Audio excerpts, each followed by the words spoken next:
when we can work and how we can enjoy our city. The crisis wants to tell us how to live. But there's one thing everyone knows about New Yorkers. We don't like anyone telling us what to do. Yet, unemployment remains high, crime is high, COVID cases are high again. So how do we get our city back? My fellow New Yorkers, the answer is simple.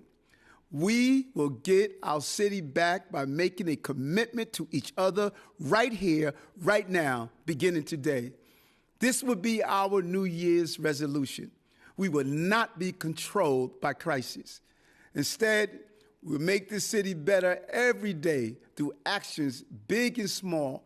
Getting vaccinated is not letting the crisis control you.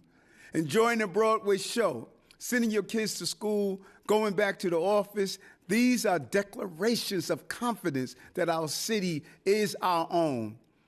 Of course, government must do its job to allow New Yorkers to make these choices safely. And government must do better. Our government has been dysfunctional for far too long, and it created its own crisis long before COVID. Whether it was crime-ridden communities, poor schools, economic inequality, or racial injustice, our problems have been normalized for generations while New York's government struggled to match the energy and innovation of New Yorkers. That changes today. I promise you one thing, New York.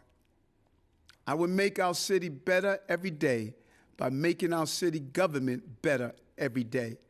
That does not just mean grand plans and proposals. It means weeding out the waste and eliminating the inefficiencies. It's about accountability. This may seem like an obvious approach, but it is so practical that it has been forgotten. And now is the time to be radically practical, because a better city is not just about doing something new. It's about doing something right. It's not about showmanship. It's about showing up. That is why the theme of my first 100 days is GSD, get stuff done.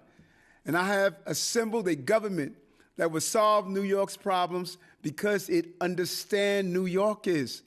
My administration looks like the city it represents. It's diverse and includes individuals who struggled here just like so many of you, often failed by the very system that now oversee. I am one of them. I am one of you.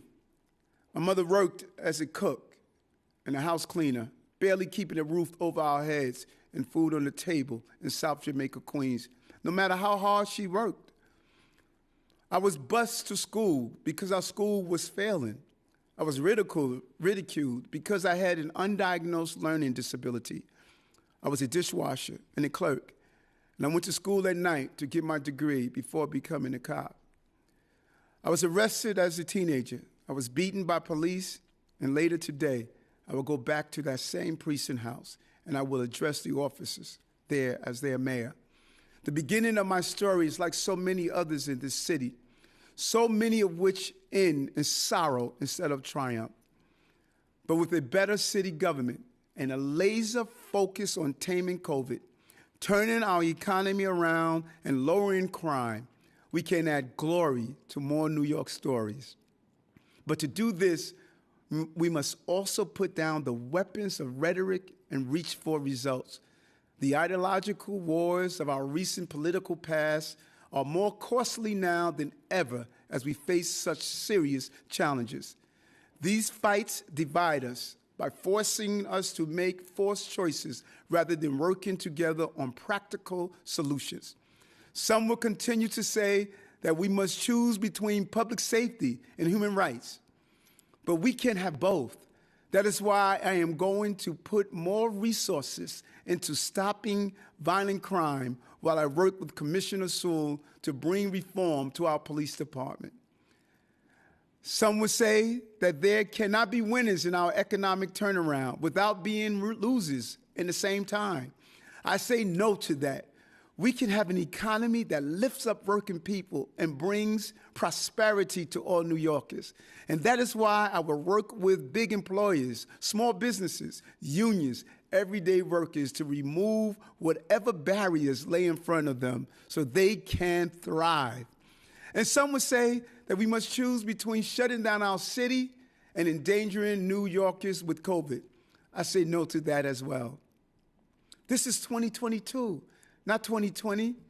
With vaccines, testing, and treatments, we have the tools now to live with this virus and stay healthy if we all do our part to keep each other safe. So we would choose not to make false choices.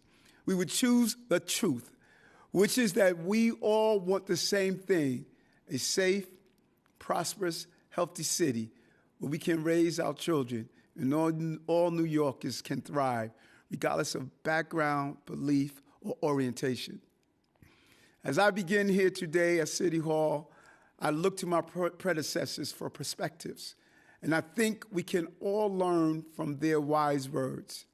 My good friend and mentor, the recently departed Mayor David Dinkins, famously called New York a gorgeous mosaic in his inauguration speech 32 years ago, an observation as true today as it was then. He also pledged that his administration will never lead by dividing, by setting some of us against the rest of us, or by favoring one group over others. I pledge to do the same. But perhaps the words that resonates the most with me in this moment are from Mayor Koch's inauguration speech 12 years before Mayor Dinkins. When this city was facing a financial crisis that set it on the verge of ruin, Mayor Koch said, "These have been hard times. We have been tested by fire. We have been drawn across the knife edge of poverty. We have been inundated by problems.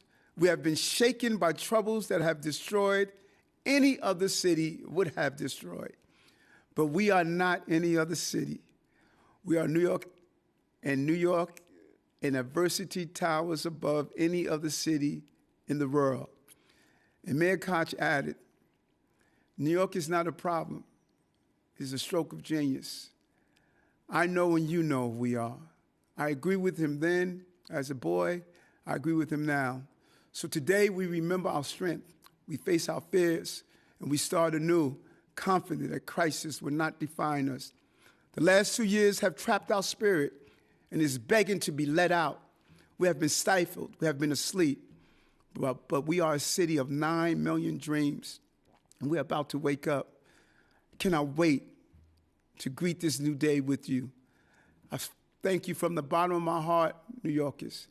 My mother has transitioned in April during the campaign season, and she's no longer with me physically. But this city betrayed her like it has betrayed so many other mothers and families. That betrayal stops. This is our city. Nothing is going to define us. Nothing is going to stop us. We're going to renew our spirits again. Let's do it together. I know and you know, if I can borrow from the great owner of Snapple Soft Drinks, we're going to win because we're made up of the best stuff on earth. We are New Yorkers. Thank you.